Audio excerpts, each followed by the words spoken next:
وسلموا تسليما اللهم صل وسلم وبارك عليه وعلى آله ويا من يختم وصاله يقظة ومناما صلوا عليه تسليما اللهم صل وسلم وبارك عليه وعلى آله الجنة ونعيمها سعد لمن يصلي ويسلم ويبارك عليه اللهم صل وسلم وبارك عليه وعلى آله أعوذ بالله من الشيطان الرجيم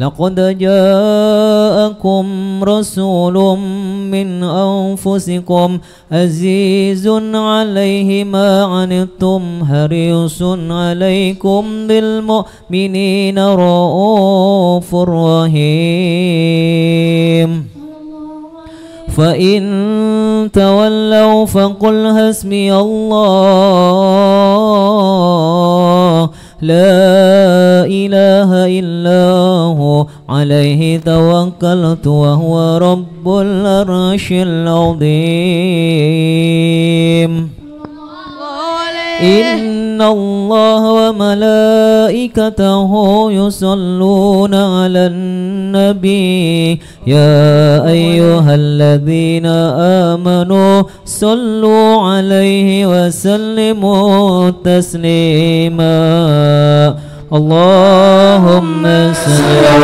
وسلم عليه وعلى آله يا ربي صل على محمد أشرف بدر في الكون أشراق يا ربي صل على محمد يا ربي صل عليه وسلم يا ربي صل على محمد أكرم داعي يدعو إلى الحق صل على محمد يا ربي صل عليه وسلم يا ربي صل على محمد مصطفى الصادق المصدق يا ربي صل على محمد يا ربي صل عليه وسلم يا ربي صل على محمد أهل الورى منطقا وأصداقا يا ربي صل على محمد يا ربي صل عليه وسلم يا ربي صل على محمد أفضل من بالتقى تحقق يا ربي صل على محمد يا ربي صل عليه وسلم يا ربي صل على محمد من بالسخاء والوفاء تخلق ربي صل على محمد يا ربي صل عليه وسلم يا ربي صل على محمد وجمع من الشمل ما تفرق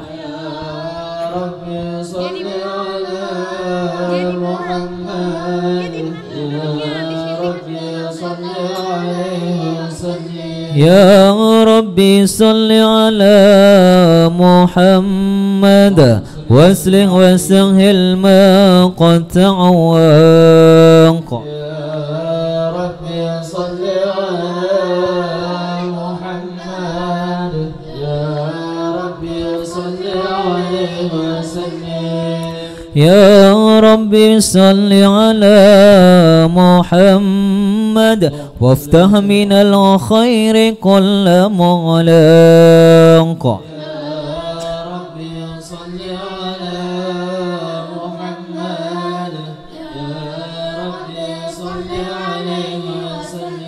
يا ربي صل على محمد وآله ومن بالنبي تعلق. يا ربي صل على محمد يا ربي صل عليه وسلم. يا ربي صل على محمد وآله ومن للحبيب يعشق.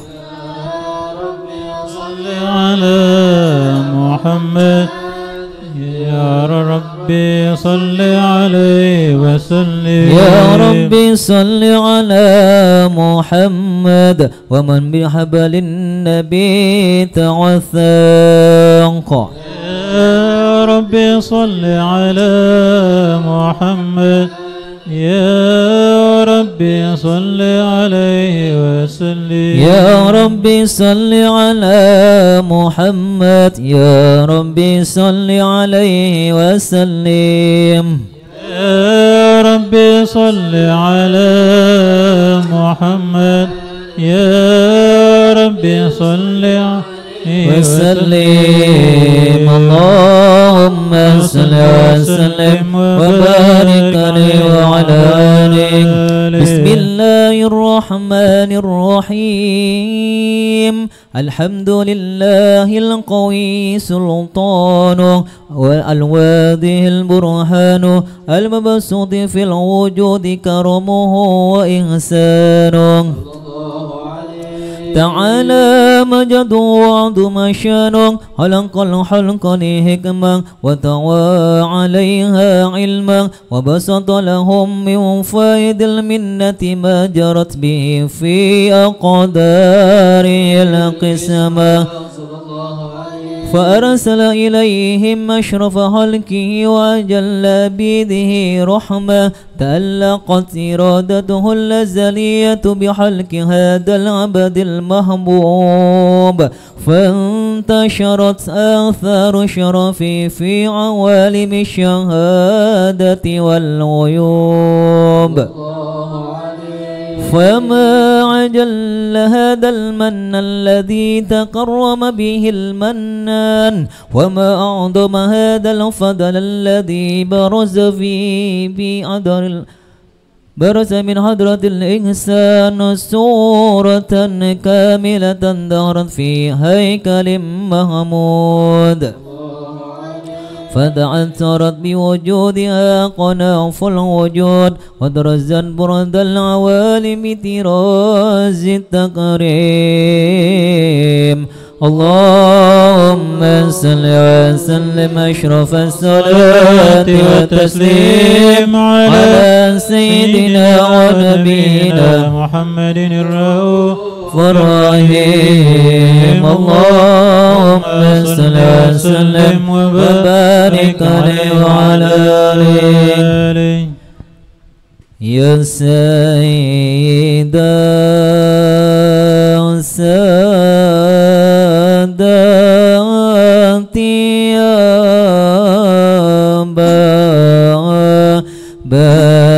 والهمة يا سيدنا ساداتي يا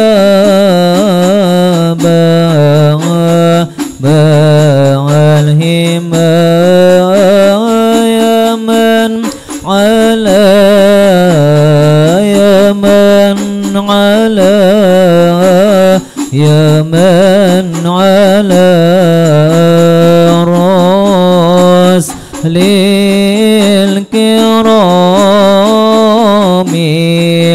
تقدم يا سيد السادات يا الهمة يا سيد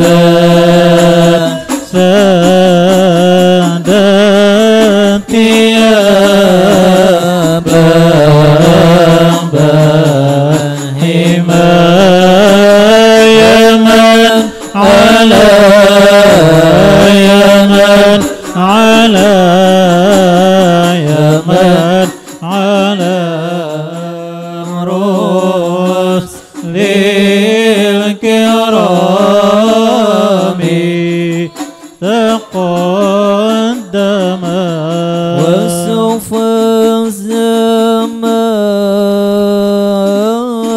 الزمان بمدحه طه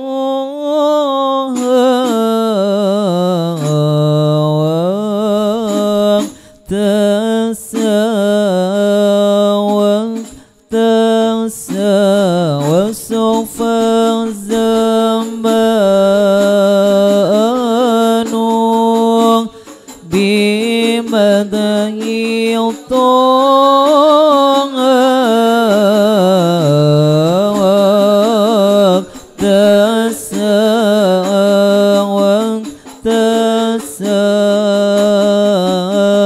إذا وإن جلالا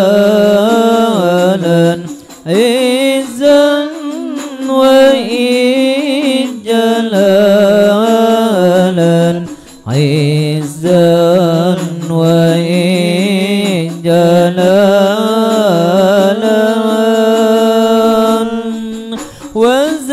وزاد تكرما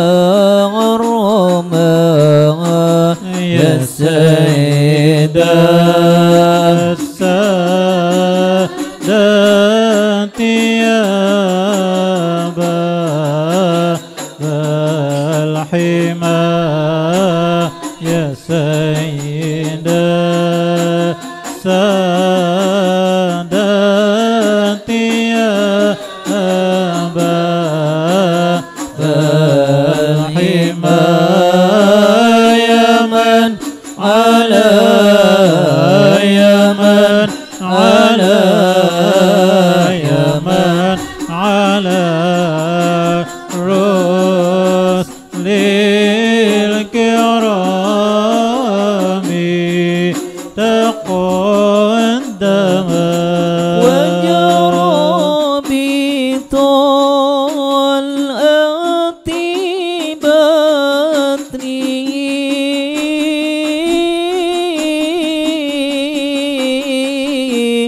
بهر الوفاء وجرى بطلعة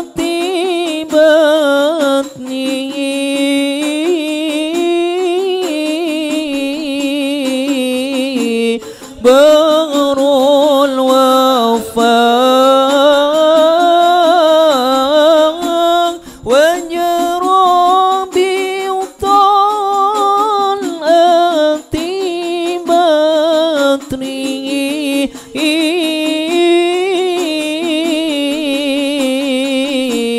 بهر الوفاء وشد الزمان وشد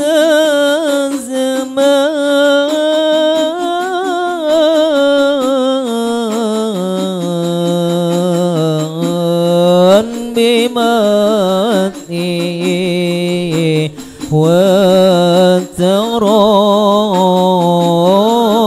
وترنما يا سيد السادات يا باب الحمى يا سيد السادات يا باب الحمى يا من على يمن على يمن على رسل الكرام تقدم اللهم صل وسلم وبارك عليه وعلى آله اللهم صل وسلم وبارك عليه وعلى آله سجل الحق في عالم قدسه الواسع تجلي قضاء القريب والشاسع فله الحمد الذي لا تنحصر أفراده بالتعداد ولا يمل تكراره بكثرة الترداد حيث أبرز من عالم الإمكان صورة هذا الإنسان يتشرف بجنده الثقلان وتنتشر أسراره في الأكوان فما من سر اتصل به قلب منيب إلا من سوابق فضل الله على هذا الحبيب يا لقلب سروره قد توالى بحبيب عم الأنام نوالا جل من شرف الوجود بنور قمر الكون بهجة وجمالا صلى الله عليه قد ترقى في الحسن على مقام وتنهى في مجده وتعالى لاحظته العيون فيما اجتلته بشرا كاملا يزيح الضلالا وهو من فوق علم ما قد رأته رفعة في شؤونه وكمالا وسبحان الذي أبرز من حضرة الامتنان ما يعجز عن وصفه اللسان ويحار في تعلق معانيه الجنان انتشر منه في عالم البطون والدهور ما ملأ الوجود الخلقي نور فتبارك الله من إله كريم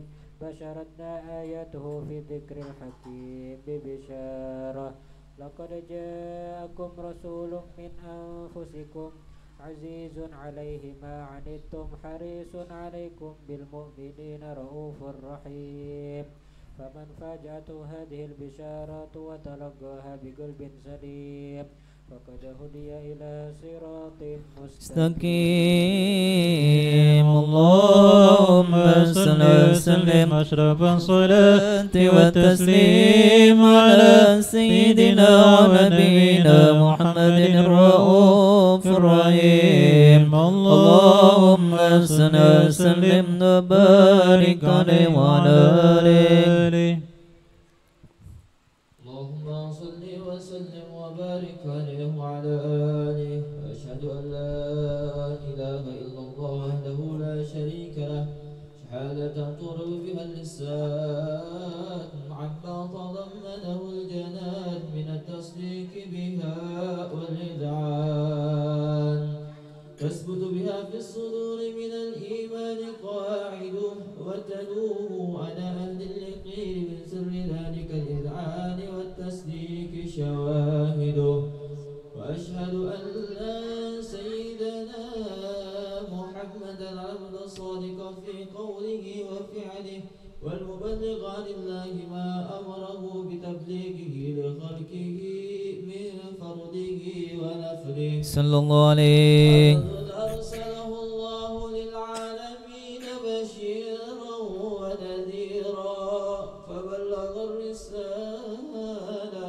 وأدى الأمانة وهدى الله به من الأمة بشرا كثيرا صلى الله عليه كان في ظلمة الجهل المستبصرين سراجا وقمرا منيرا فما أعظمها من منة تكرم الله بها على البشر وما أوسعها من نعمة انتشر سرها في البحر والبر صلى الله عليه اللهم صل وسلم بأجل الصلوات وأجمعها وأزكى التحيات وأوسعها على هذا العبد الذي وفى بحق العبودية وبرد فيها في خلعة الكمال وقام بحق الربوبية في مواطن الخدمة لله وأقبل عليه يا تلك بال صلاة يتصل بها روح المصلي عليه به صلاة يتصل بها روح المصلي عليه به صلاة يتصل بها روح المصلي عليه به في قلبه نور سر تعلقه به وحبه ويكتب بها لعناية الله في حسبه وعلى آله وصحبه الذين ارتقوا صهوة المجد بقربه وتهيأوا ظلال شرف الرسل بوده وحبه ما عطر الأكوان بنسل ذكرهم نسيم اللهم صل وسلم أشرف الصلاة والتسليم على سيدنا ونبينا محمد الرؤوف الرحيم صل وسلم وبارك عليه وعلى آله. اللهم صل وسلم على سيدنا محمد اللهم صل وسلم عليه وعلى آل سيدنا محمد. اللهم صل وسلم وبارك عليه. يا خير مولود بمكة قد أتى يا خير مولود بمكة قد أتى ذلت لهيبته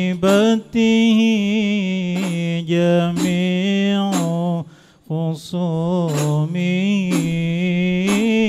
ذلت لهيبته جميع خصومه يا خير مولود يا نبينا يا خير مولود يا نبينا يا خير مولود يا نبينا يا خير مولود يا نبينا يا نبينا خير مولود بمكة قد أتى يا خير مولود بمكة قد أتى جلت لغيبته جميع حسنه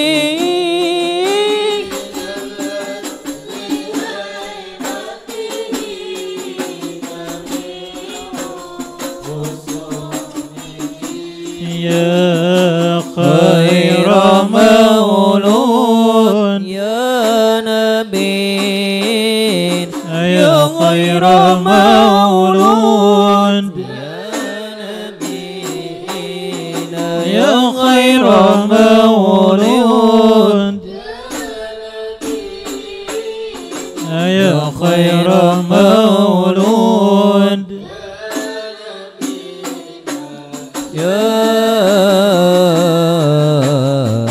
يا نبينا ضاءت به كل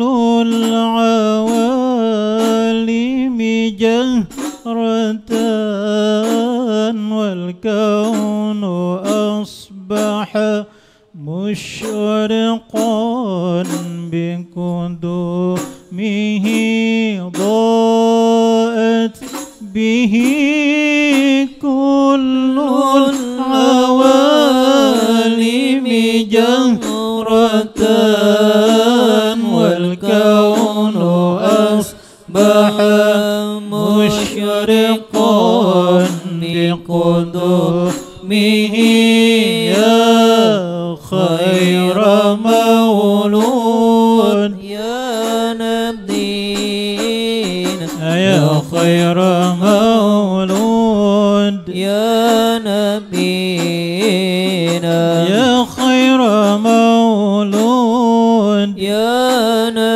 نبينا يا خير مولود يا نبينا يا نبينا خير مولود بمكة قد أتى يا خير مولود بمكة قد أتى ظلت لهيبته به جميع حسومه دلت لهيبته جميع حسومه يا خير مولود يا خير مولود يا خير مولود يا خير مولود يا نبينا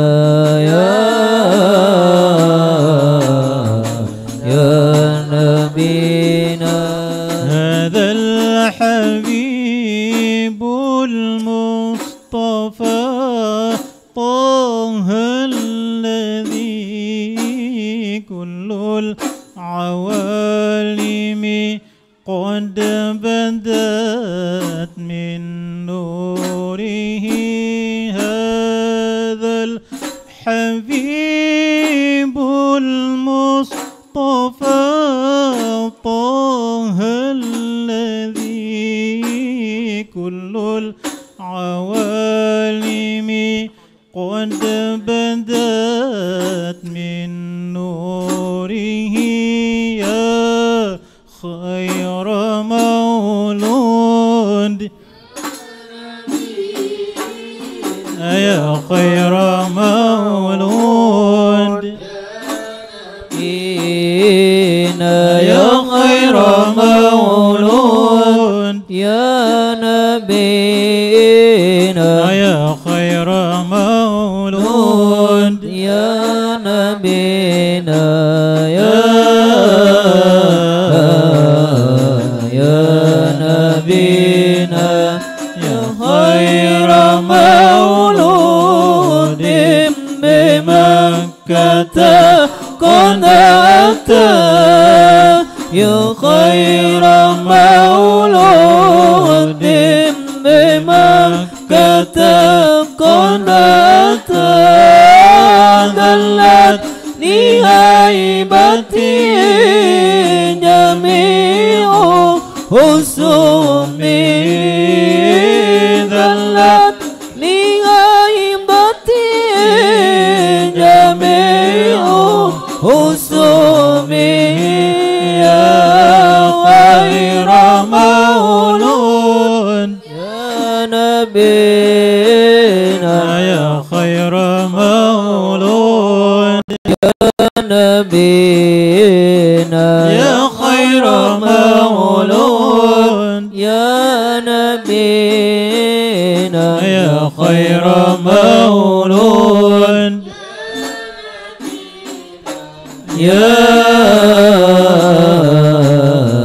يا نبينا اللهم صل وسلم وبارك عليه وعلى آله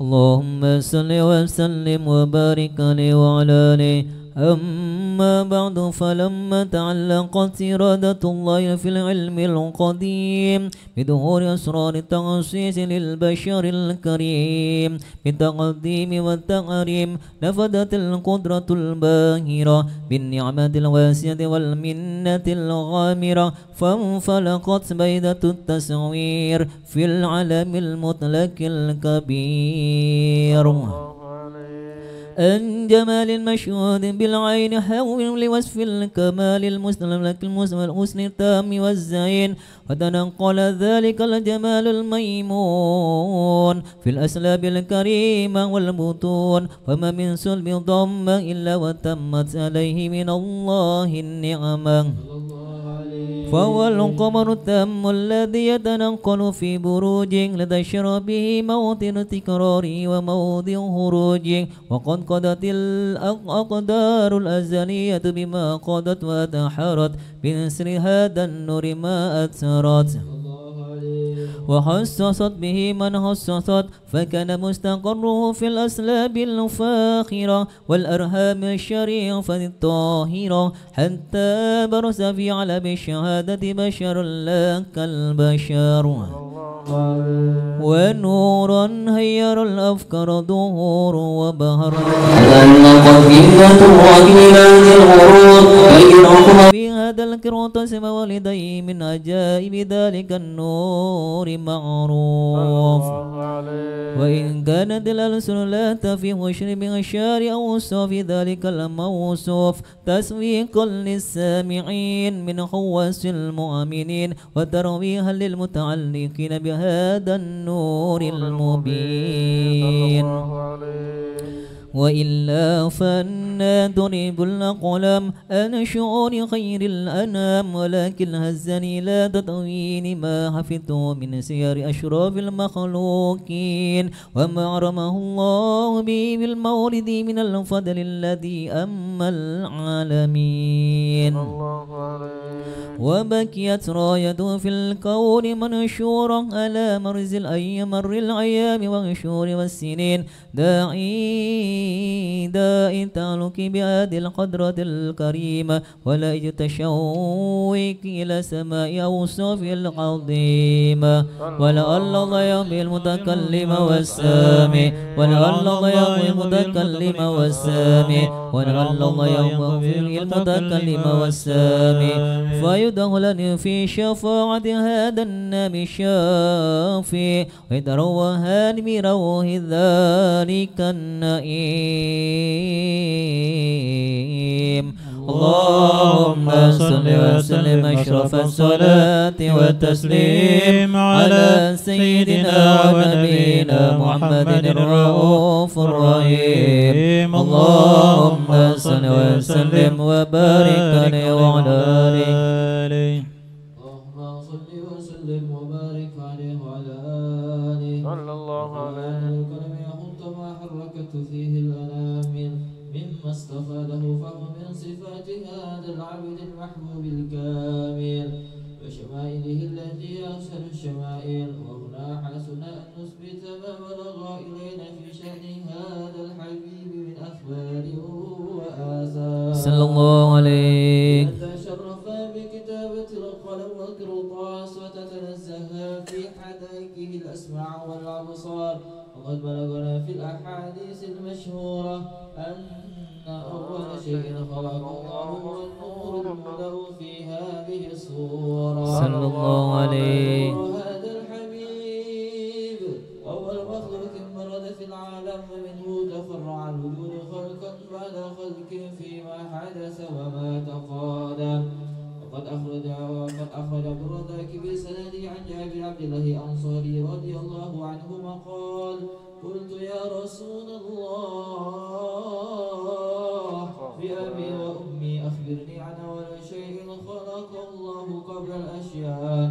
قال يا جابر إن الله خلق قبل الأشياء نور نبيك سيدنا محمد صلى الله عليه وسلم بالنور وقد روى من حديث أبي هريرة رضي الله عنه أنه قال قال رسول الله صلى الله عليه وسلم كنت أول النبي في الخلق وآخرهم في البعث وقد جرت الرواية بأنه أول الخلق وجودا وأشرفهم مورودا ولما كانت السعادة العملية فهؤلاء خرجت خفية اختصت من شاءت من البرية بكمال الخصوص سيا صلى الله عليه هذا النور المبين أسبابه لما شرفته من العالمين فتلقن هذا النور من سلب آدم ونوح وإبراهيم عليه السلام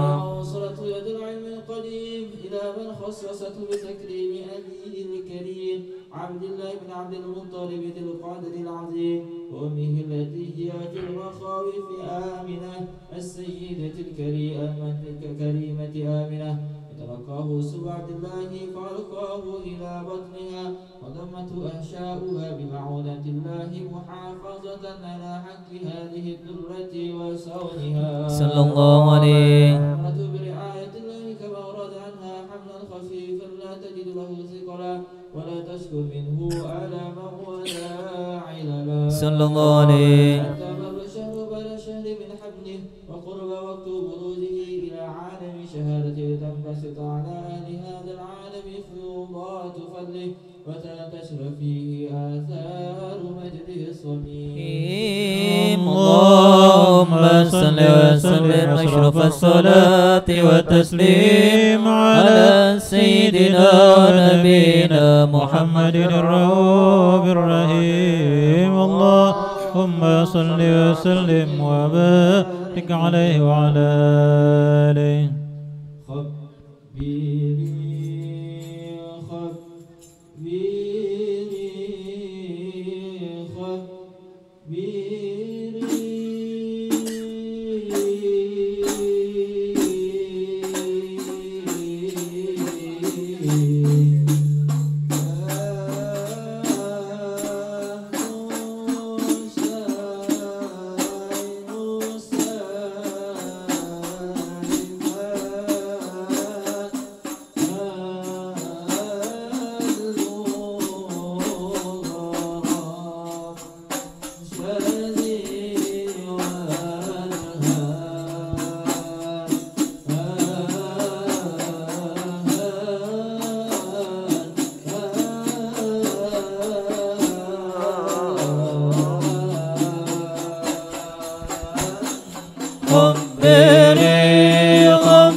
جمالك يا يلومني في ورامي طالما عاشق جمالك يا مكرم يا ممجد يا مكرم يا ممجد يا مؤيد في السفر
اللهم صل وسلم وبارك عليه وعلى آله اللهم صل وسلم وبارك عليه وعلى آله ومن علقت به هذه الدرة المكنونة والجوهرة المسونة والكون كله يصبح ويمسي بسرور وابتهاج بقدر إشراكها السراج والعيون متشوفة إلى بروزه متشوقة إلى التقاط جواهر كنوزه صلى الله عليه. وكل دابة لقريش نطقت بفصيح العبارة معلنة بكمال البشارة وما من حامل حملت في ذلك العام إلا أتت في حملها بغلام من بركات وسعادة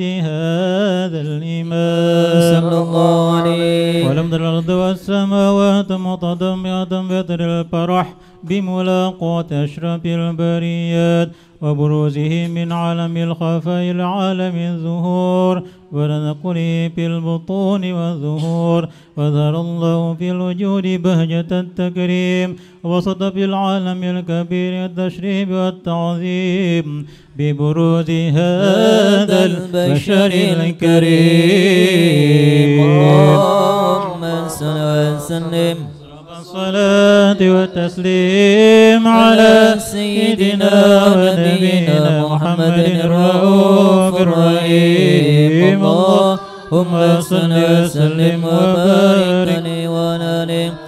اللهم صل وسلم وبارك عليه وعلى آله. فحين قرب أوان عبدي هذا الحبيب هللت السماوات والأرضون ومن فيهن بالترهيب وأمطار الجود الإلهي على أهل الوجود تشيد وألسنة الملائكة بالتبشير للعالمين تعيد. سبحان الله الحمد لله ولا إله إلا الله الله أكبر. سبحان الله الحمد لله ولا إله إلا الله الله أكبر. سبحان الله الحمد لله ولا إله إلا الله والله أكبر. والقدرة كشفت كناء هذا المستور لبرز نوره كاملا في ألم الظهور نورا فاق كل نور وأنفذ الحق حكمه على من أتم الله عليه النعمة من خواص الأمة أن يحضر عند وديه أمة تأنيسا لجنابها المسعود وشاركة لها في هذا السمات الممدود وقدرت بتوفيق الله سيدة مريم وسيدة عاسية وما هما من الغور العين من قسم الله له من الشرف القسمة الوافية فأتى الوقت الذي رتب الله على قدره وجود هذا المولود فانفلق سبل الكمال من النور النمود ورأس الحامد المحمود مذئنا لله بالتعظيم والسجود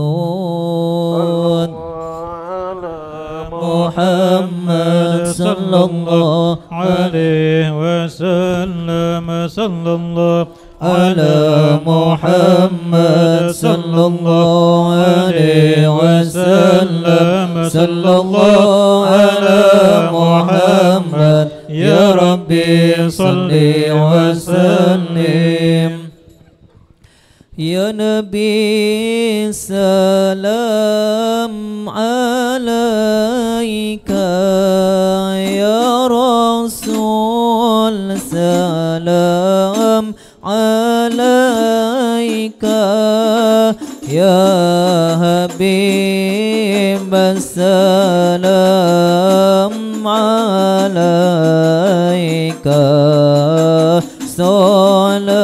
صلوات الله عليك الله يا نبي سلام عليك يا رسول سلام عليك يا حبيب السلام عليك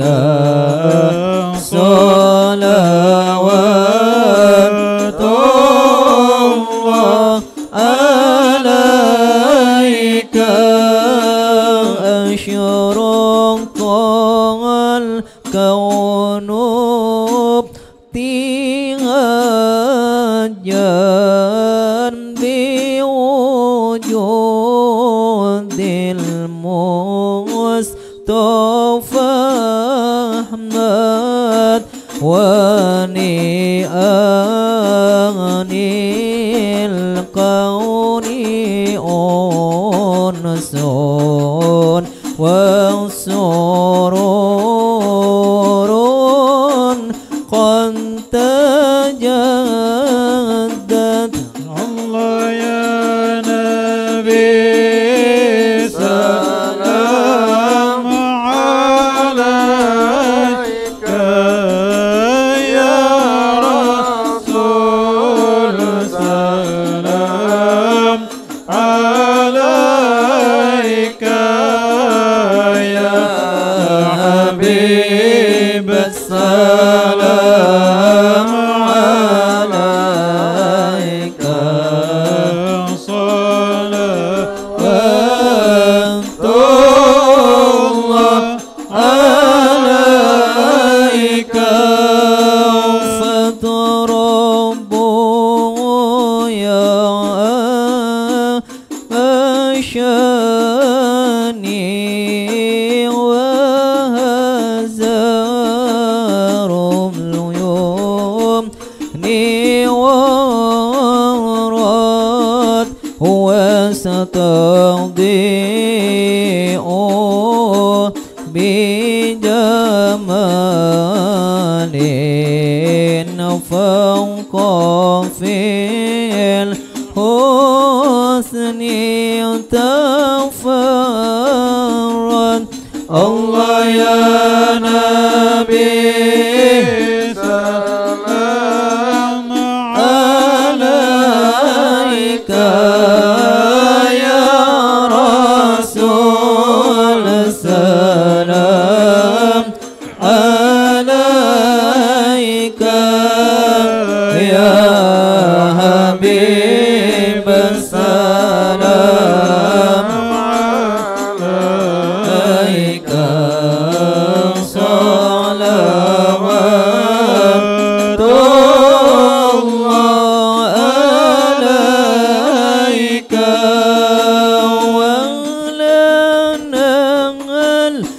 شراب ساد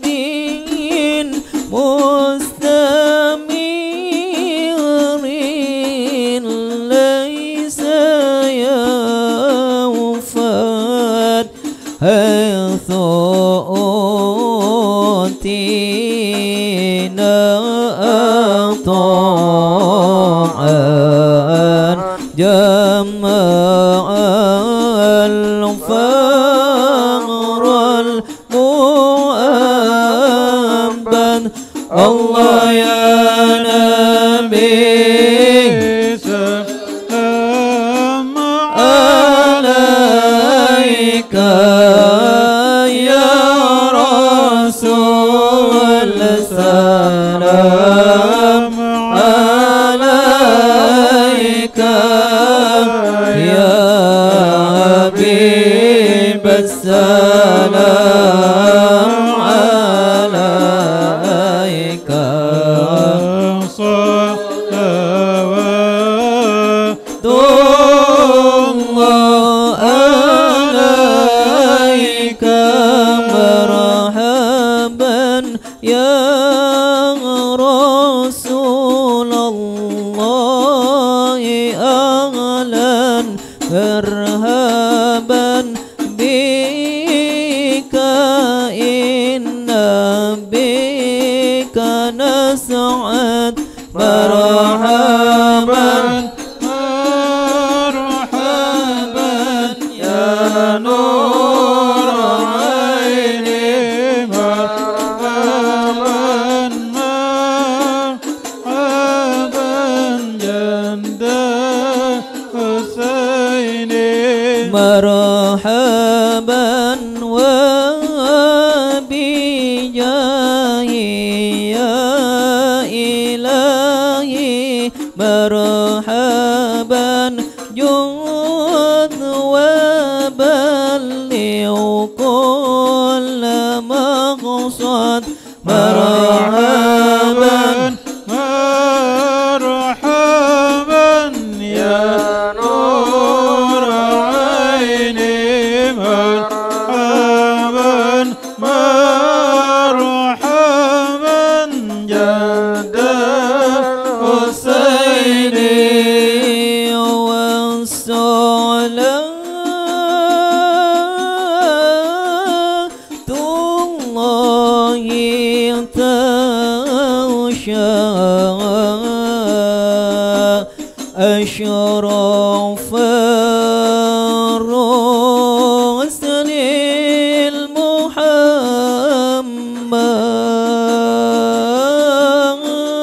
المحمد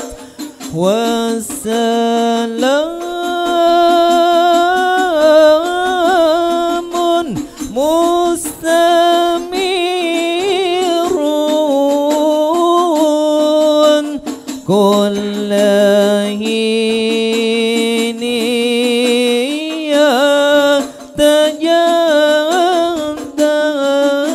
يتجدد صلى الله على محمد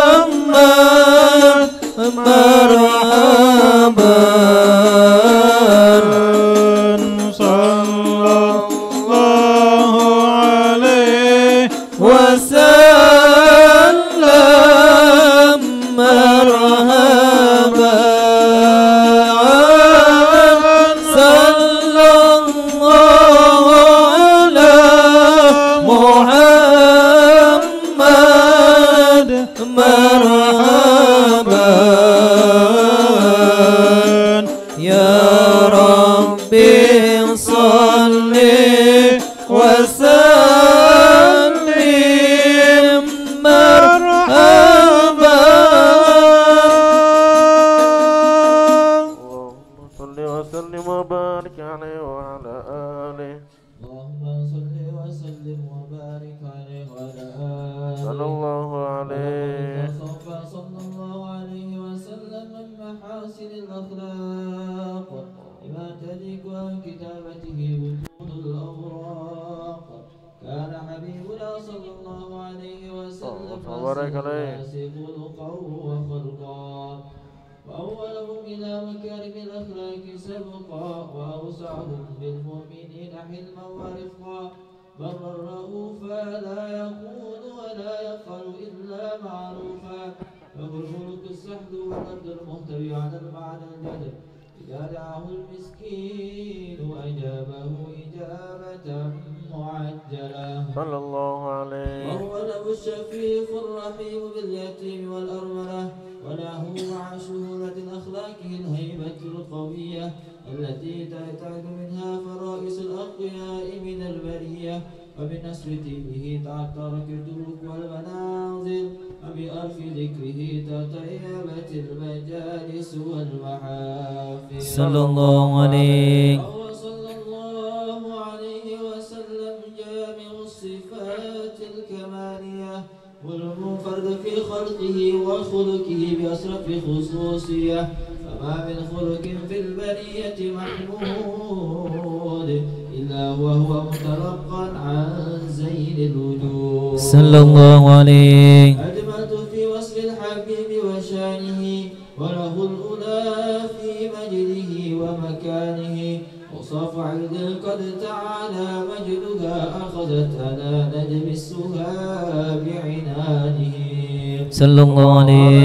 بسط القلم في تدوين ما أفاده علم وقاعي مولد النبي الكريم وحكاية ما أكرم الله به هذا العبد المقرب من التكريم والتعظيم والخلق العظيم وحسن مني أن أمسك عنة الأقلام في هذا المقام وأقع السلام على سيد الأنام صلى الله عليه. وعليك أيها النبي ورحمة الله وبركاته. السلام عليك أيها النبي ورحمة الله وبركاته. السلام عليك أيها النبي ورحمة الله وبركاته. لذلك يحصل ختمك ما يحصل التقديم وعليه أفضل الصلاة والتسليم اللهم صل وسلم أشرف الصلاة والتسليم على سيدنا ونبينا محمد الرؤوف الرحيم. اللهم صل وسلم بارك عليه وعلى آله.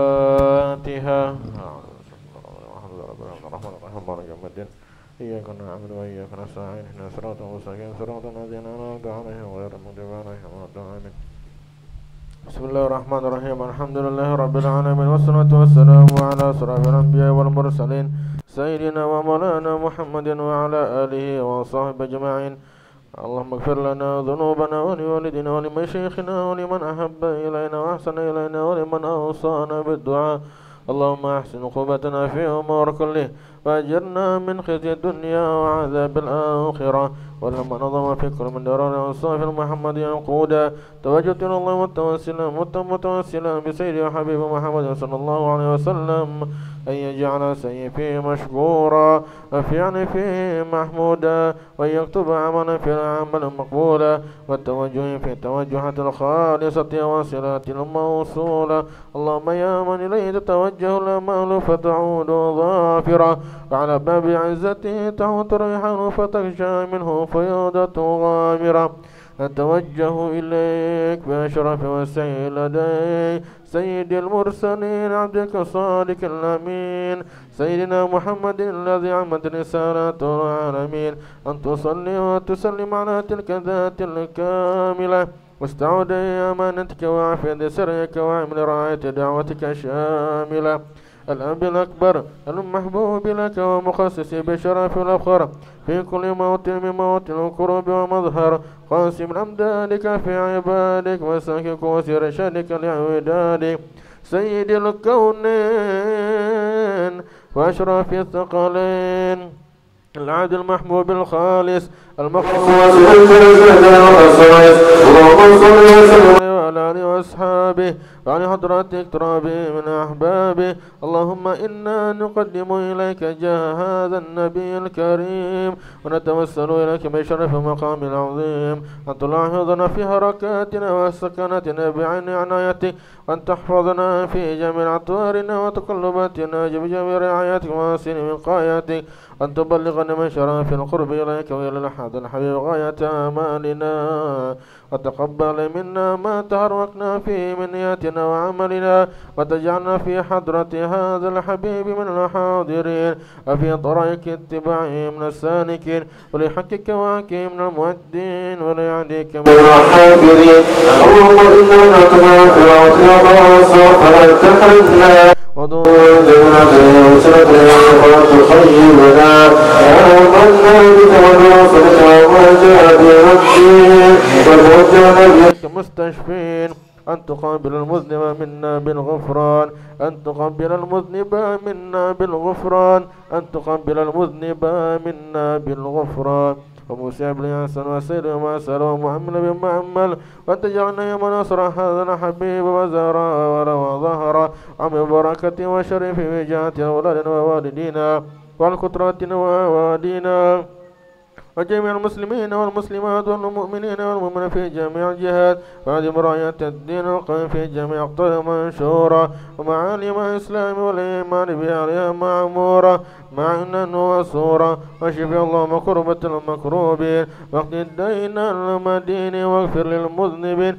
وتقبل توبة التائبين وانشر رحمتك على عبادك وابن جمال واغفر شر وموت والظالمين وابسط العدل بولاة الحق في جميع النواحي والأقطار وأيدهم بالتأييد من عندك والنصر على معاندين من المنافقين والكفار.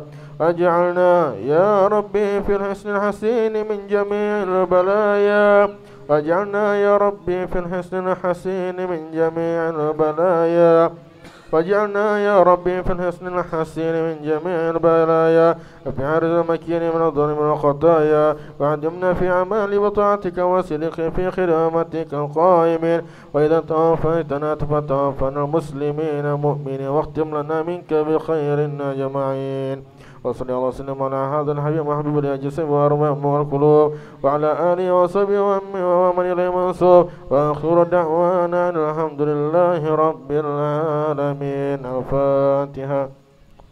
الحمد لله رب العالمين الرحمن الرحيم مالك يوم الدين إياك نعبد وإياك نستعين اهدنا الصراط المستقيم صراط الذين أنعمت عليهم غير المغضوب عليهم ولا الضالين آمين.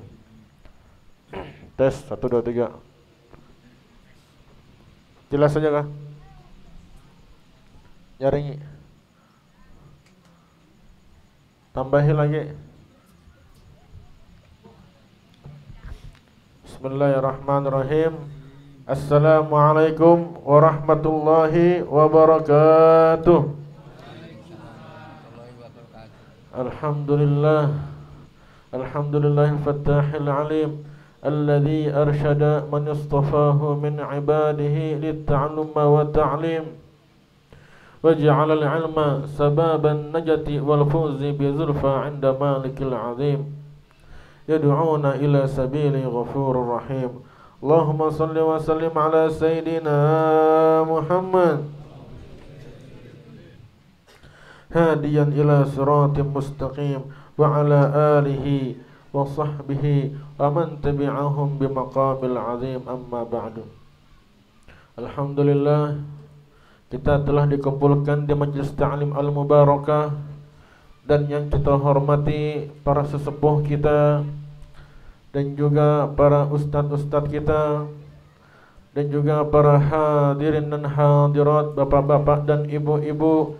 Mudah-mudahan berkat kita berkumpul di tempat ini, Allah Subhanahu wa taala ampuni dosa kita, Allah Subhanahu wa taala angkat derajat kita, Allah Subhanahu wa taala panjangkan umur kita, Allah Subhanahu wa taala sehatkan badan kita, Allah Subhanahu wa taala selamatkan kita di dunia dan di akhirat. Amin ya rabbal alamin.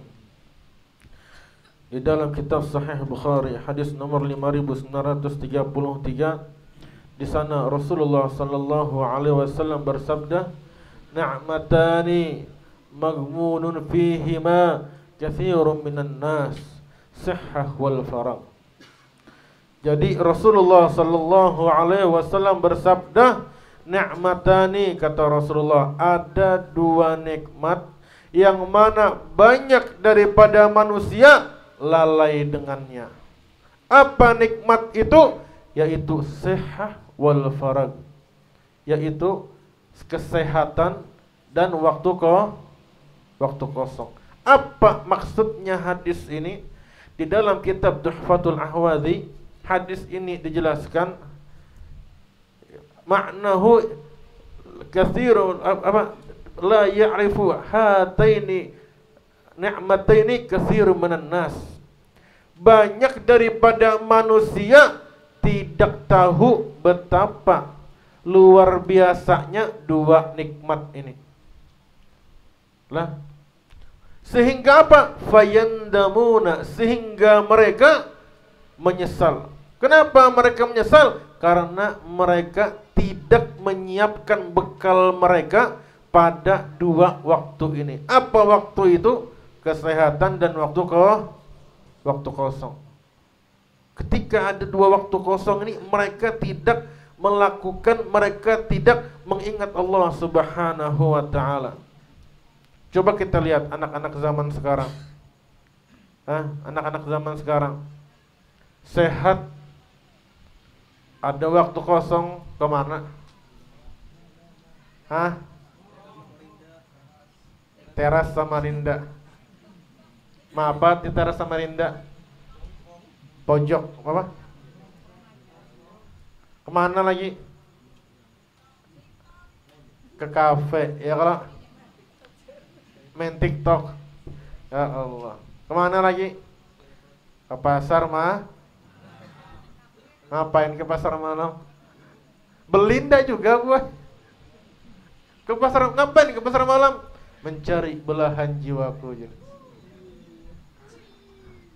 Itu kalau film itu, film judulnya Belahan Jiwaku di Pasar Malam. Nah, jadi kita itu harus bisa memanfaatkan waktu kita. Makanya di dalam kitab Sunan Tirmizi halaman 2239, di sana Rasulullah sallallahu alaihi wasallam bersabda, min husnil islami mar'i, daripada tanda baiknya Islam seseorang, yaitu tarkuhu ma la ya'ni, dia itu meninggalkan sesuatu yang tidak penting. Jadi apabila seseorang itu baik imannya, baik Islamnya, baik akhlaknya, maka dia itu menyibukkan hari-harinya dengan mengingat Allah Subhanahu wa ta'ala. Itu kalau orang Islamnya baik. Coba lihat di dalam kitab Fawaidul Mukhtar. Di sana ada kisahnya Al-Habib Thahir dan Habib Abdullah. Jadi Habib Thahir dan Habib Abdullah ini apabila sudah jam makan, ini jam makan ini lain jam istirahat. Jam makan, ketika jam makan lain jamnya makan. Nah, ketika jam makan itu Habib Abdullah makan, Habib Thahir yang baca kitab. Jadi Habib Abdullah sambil dengari. Itu ketika jam makan. Ketika Habib Thahir selesai makan, Habib Abdullah lagi yang makan, Habib Thahir lagi yang baca kitab. Oh gitu. Ketika mau ke WC, satu di dalam WC, satu di luar baca kitab. Kita bang? Nah makanya tuh jauh kita dengan mereka. Nah, jadi mudah-mudahan berkat kita berkumpul di tempat ini, Allah Subhanahu wa ta'ala menyibukkan kita dengan amal-amal perbuatan baik yang bermanfaat untuk akhirat kita. Amin ya rabbal alamin. Nah, kita membahas permasalahan di zaman sekarang lagi.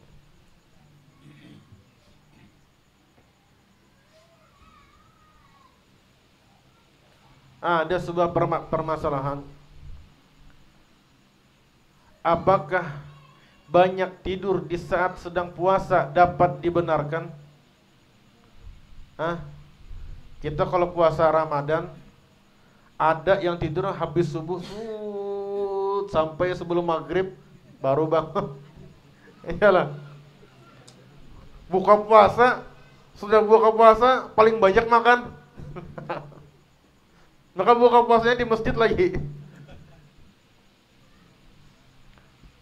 Nah, bagaimana hukumnya orang itu banyak tidur saat puasa? Apakah dibenarkan? Nah, di dalam kitab Nasaihud Diniyah halaman 172 di sana dikatakan min adabis shaim, daripada adabnya orang berpuasa, alla yuksirun naum bin nahar wa la yuksir akal laila. Jadi daripada adabnya berpuasa yaitu tidak memperbanyak tidur pada siang hari. Tidur boleh aja, cuma jangan kebanyakan. Ini sengaja, ini aku harus tidur ini mulai habis subuh sampai sebelum maghrib. Nah itu jangan. Kalau mau tidur boleh, cuma jangan kelawasan, jangan kelamaan. 2 jam cukup sudah itu. Nah, kenapa? Karena daripada adabnya puasa tidak memperbanyak tidur. Wala yuksirul aklal laila, tidak memperbanyak makan pada malam hari. Betul aja, pagi puasa, malamnya 3 kali semalam. Bukan 3 kali sehari, 3 kali semalam. Pas Idul Fitri 3 kali sepagi. Lain 3 kali sehari. Membalas. Kenapa begitu? Kenapa daripada ada puasa bukan daripada ada puasa memperbanyak tidur, dan bukan daripada ada puasa banyak makan malam, karena maksud daripada berpuasa itu hatta yajida massal ju' wal atas, supaya kita ini bisa merasakan rasa lapar dan haus. Itu tujuannya. Fatatahadzabu nafsu, sehingga dia mendidik nafsunya, wa tad'ufu syahwatuhu, dan juga lemah syahwatnya, wa yastaniru qalbuhu, dan bercahayalah hatinya. Nah, itu tujuannya puasa. Enggak membalas buka puasa bukan 3 kali sehari, tapi 3 kali semalam. Nah, kita belajar kitab Anwarul Mubarakah. Kita melanjutkan yang kemarin. Halaman berapa kemarin? Halaman 5, pertanyaan nomor 5. Bab kedua tentang akidah. Sudah dibuka semua kah? Ngopi dulu.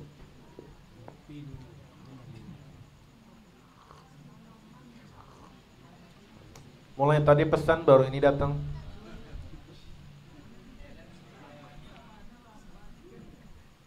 Tapi ini Bapak tenang aja. Nah, pertanyaan nomor 5, apa yang wajib diketahui oleh seorang mukallaf dari sifat-sifat Allah Subhanahu wa ta'ala? Nah, jadi apa yang wajib diketahui oleh seorang mukallaf? Mukallaf kemarin apa? Dia sudah balik, dan dia berakal, dan dia apa? Selamat panca indera, selama panca inderanya. Jadi itu namanya mukallaf. Jadi Allah Subhanahu wa ta'ala memiliki sifat-sifat yang mana sifat itu hukumnya wajib bagi Allah Subhanahu wa ta'ala. Jadi nanti sifat itu ada 3. Ada sifat wajib, ada sifat jaiz, ada sifat mustahil. Nanti di jawabannya ada. Nah, jadi apa yang wajib diketahui oleh seorang mukallaf dari sifat-sifat Allah? Jawabannya, wajib bagi seorang mukallaf mengetahui sifat-sifat Allah yang wajib pada haknya, sifat-sifat mustahil baginya, dan sifat jaiz baginya. bagi Allah Subhanahu wa taala.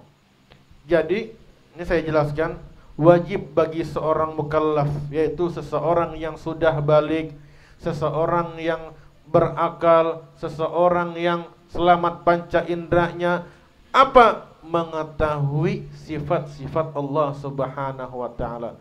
Sifat-sifat Allah yang mana? Yang pertama, yang wajib hukumnya. Sifat ini wajib hukumnya buat Allah. Nah, nanti dijelaskan apa itu sifat wajib.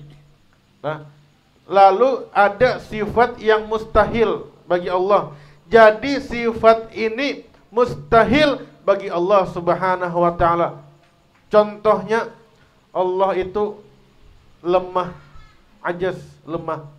Itu sifat apa? Sifat mustahil. Tidak mungkin Allah itu lemah. Itu mustahil bagi Allah Subhanahu wa taala.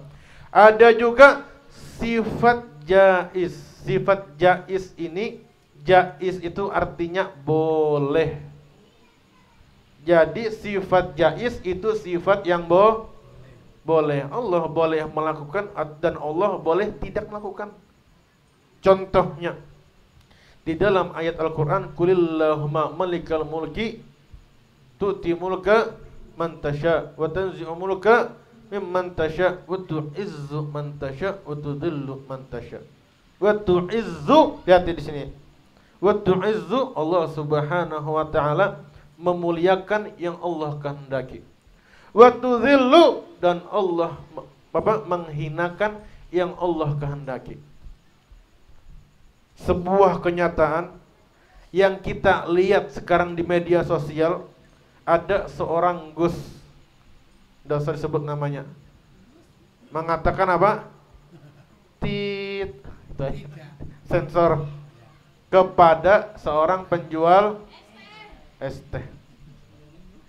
Ketika dia mengatakan, lihat, Gus ini pangkat tinggi, sudah sampai puncaknya. Tetapi Allah Subhanahu wa taala wa tudhillu man tasya. Allah menghinakan seseorang yang Allah kehendaki, langsung turun ke bawah. Lihat pedagang es teh ini, yang awalnya miskin, sulit nyari duit, wa tu'izzu man tasya. Allah memuliakan yang Allah kehendak, langsung naik ke atas. Duit 100 juta datang. Ya kalau 300 juta juga. Iya, oke. Tambahin lagi. Umroh. Semajelis umroh. Hati, itu sifat jaiznya Allah Subhanahu wa taala. Allah boleh memuliakan siapapun dan boleh menghinakan siapa. Itu adalah sifat jaiznya Allah Subhanahu wa taala. Baik, selanjutnya lagi. Apa yang dimaksud dengan wajib pada haknya Allah Subhanahu wa taala?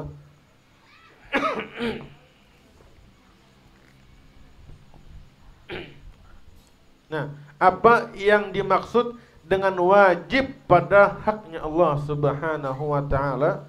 Jawabannya, maksudnya adalah yang tidak tergambarkan di akal ketiadaannya.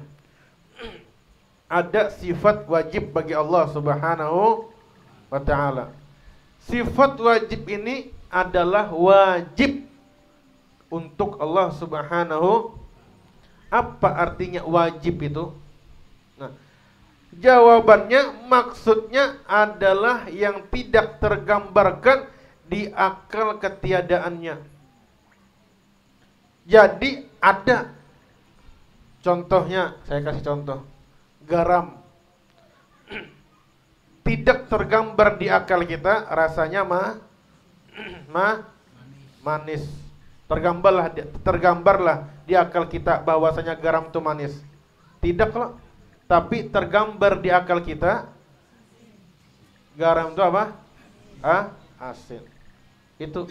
Nah, jadi wajib pada haknya Allah, yaitu maksudnya adalah yang tidak tergambarkan di akal ketiadaannya.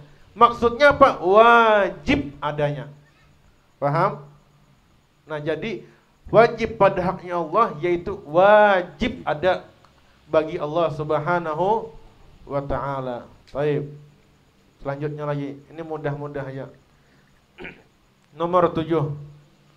Nah, ini jadi cara penerangan kitab ini ada beberapa sifat. Nomor 7, ada berapa sifat yang wajib atas Allah Subhanahu wa ta'ala dan sebutkan. Jadi ada sifat-sifat yang wajib bagi Allah Subhanahu wa ta'ala. Sebutkan ada berapa sifatnya?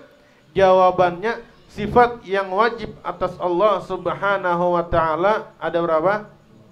20.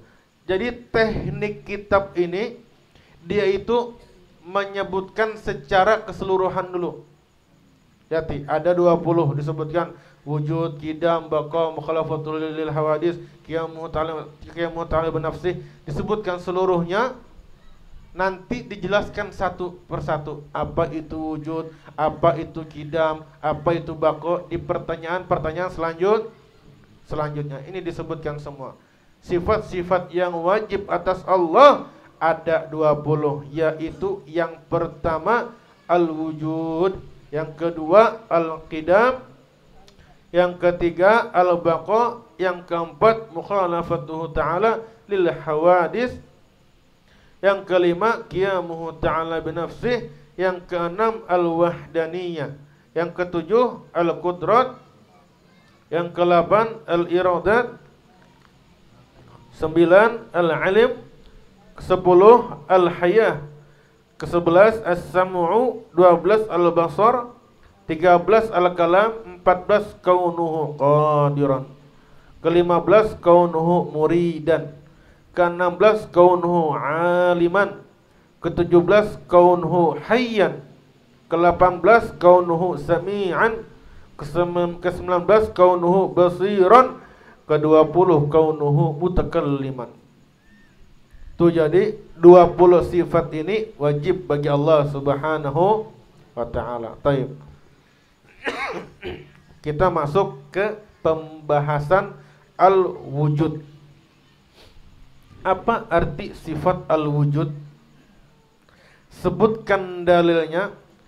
Nah, jadi di sini pertama, apa arti sifat al-wujud? Artinya wujud itu apa? Ya, sifat al-wujud itu artinya apa? Sebutkan dalilnya. Jadi di dalam akidah, dalil itu, di dalam tauhid, dalil itu ada 2. Yang pertama namanya dalilun naqli. Dalilun naqli ini dalil dari Al-Quran dan hadis. Yang kedua namanya dalilul aqli, dalil secara akal. Logikanya mana? Kapan dalilun naqli terpakai dan kapan dalilul aqli terpakai, itu ada medannya masing-masing. Nah, kalau di sini kan muslim semua, kalau muslim semua lah. Muslim semua lah pasti. Di sini muslim semua, maka di sini yang paling apa bahasa Indonesianya? Berkontribusi itu dalilun naqli. Dalil dengan Al-Qur'an dan hadis.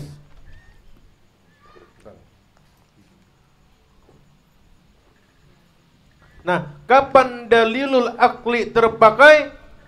Dalil secara logika, secara akal ini kapan terpakai? Ketika kita berhadapan dengan orang etis. Apa orang etis itu? Orang yang tidak punya Tuhan. Ayo, berhadapan dengan orang tidak punya Tuhan. Kita mengeluarkan dalil Al-Quran, hadis, mana percaya mereka? Nah, lalu apa untuk melawan mereka? Maka melawan mereka pakai dalilul aqli namanya. Dalil secara akal, logikanya. Dilawan dengan logika, mereka pun akan kalah. Nah, makanya apa arti sifat al-wujud? Sebutkan dalilnya. Nanti di sini dalilnya disebutkan secara dalilun naqli dan secara dalilul aqli. Dan apa lawan dari sifat tersebut? Lawan dari sifat tersebut itu maksudnya mustahilnya. Wajib berarti mustahilnya ada, ya kalau itu. Nah, itu lawanannya. Jawabannya sifat al-wujud bermakna ada dan nyata. Jadi Allah Subhanahu wa taala itu ada dan nyata. Nah, bukan sekedar fiksi, bukan. Sesuatu itu wajib bagi Allah, maksudnya sifat wujud itu, ya, sifat wujud itu wajib bagi Allah. Jadi sifat wujud itu wajib bagi Allah dengan sendirinya. Jadi Allah itu ada dengan sendirinya, bukan ada karena sesuatu yang lain. Ya kalau coba kita lihat selanjutnya. Bukan karena sebab apapun. Artinya segala sesuatu selain Allah itu tidak memiliki peran apapun dalam wujudnya Allah Subhanahu wa ta'ala. Artinya segala sesuatu selain Allah, apa segala sesuatu selain Allah?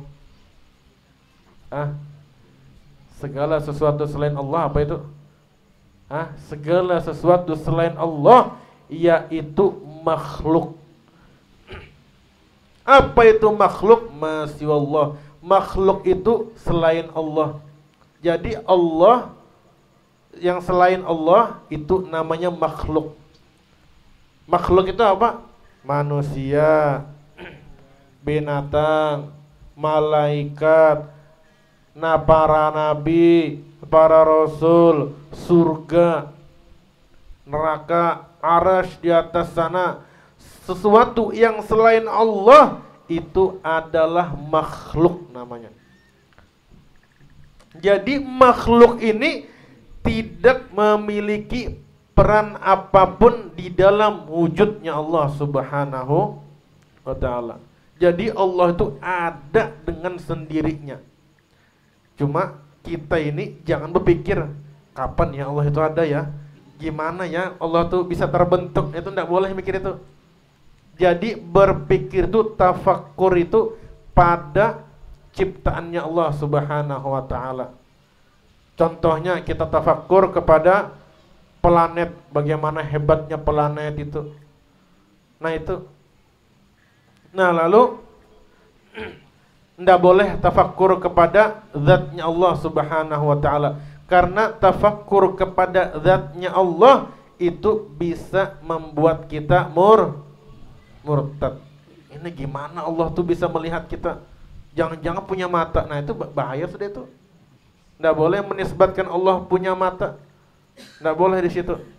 Nah, adapun bukti yang menunjukkan bahwa Allah Subhanahu wa ta'ala itu ada, ialah dengan adanya segala makhluk di dunia ini.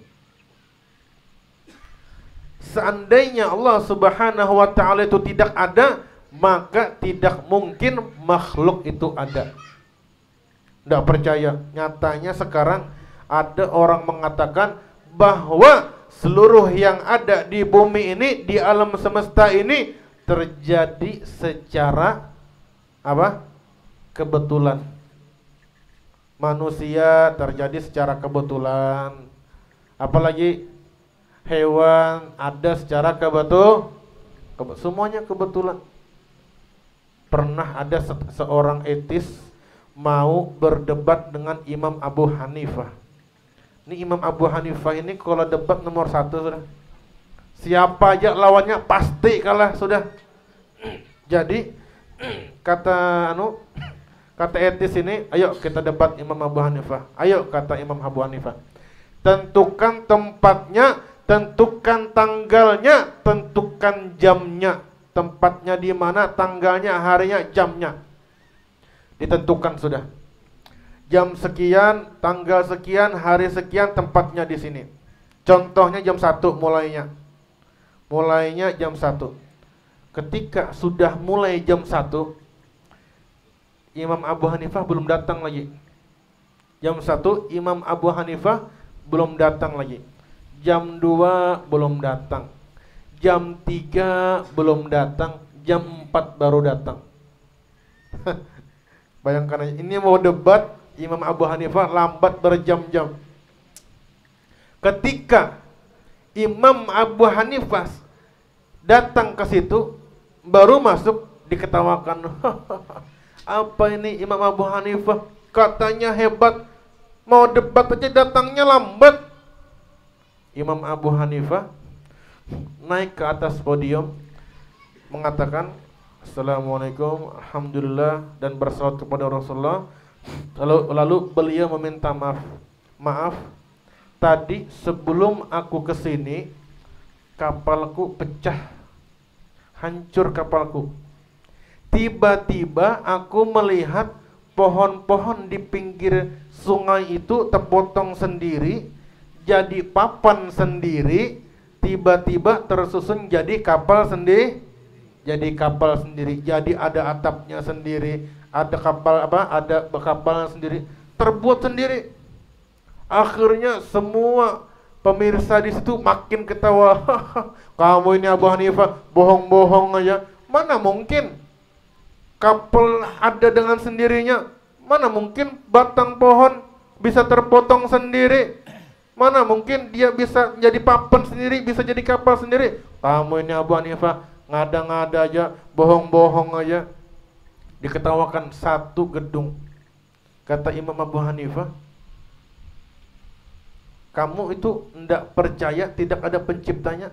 Kamu yakin itu tuh ada pencipta? Pasti ada yang buat kapal itu. Bagaimana dengan kita yang ada di bumi ini? Apakah kita yang ada di bumi ini terjadi dengan sendirinya? Yang tadinya penontonnya ketawa, diam semua. Orang etis yang mau debat, mau ngomong tidak jadi ngomong, langsung kalah sudah. Dah keluar aja sudah, pulang aja.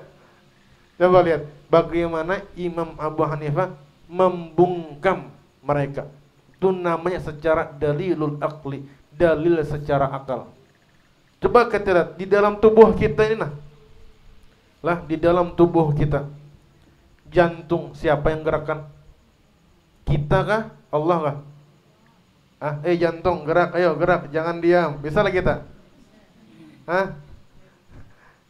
Coba lihat penghancur makanan. Apa namanya? Mestinya apa? Blender lah. Blender tuh kalau dipakai kayak mana bunyinya? Baru hancur makanannya. Coba lihat ajaibnya lambung kita. Habis makan ada bunyinya lah? Nggak ada bunyinya. Bahkan habis makan langsung tidur. Saking enaknya ciptaan Allah Subhanahu wa ta'ala. Lalu dalil secara naklinya, secara Al-Qur'annya, innani anallah la ilaha illa ana fa'buduni wa aqimis salata li dzikri.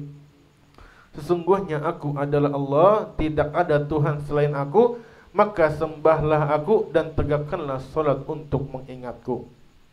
Lawanan sifat al-wujud, ini bukan al-wajud, ini salah tulis ini. Bukan al-wajud, al-wujud. Lawanan sifat al-wujud adalah al-adam. Bukan Adam, bukan Adam. Adam itu nama manusia. Adam bukan Adam. Adalah al-adam yang artinya tidak ada. Jadi sifat wujud artinya ada. Lawan sifatnya al-adam artinya tidak ada. Nah, mudah-mudahan berkat kita berkumpul di tempat ini, Allah Subhanahu wa ta'ala ampuni dosa kita, Allah Subhanahu wa ta'ala angkat derajat kita, Allah Subhanahu wa ta'ala selamatkan kita di dunia dan di akhirat. Allahumma ja'alna minal ladzina yastami'una al-qawla fayattabi'una ahsanahu. Wa sallallahu ala sayyidina Muhammadin wa ala alihi wa sahbihi wasallam. Subhana rabbika rabbil izzati amma yasifun wa salamun alal mursalin walhamdulillahi rabbil alamin.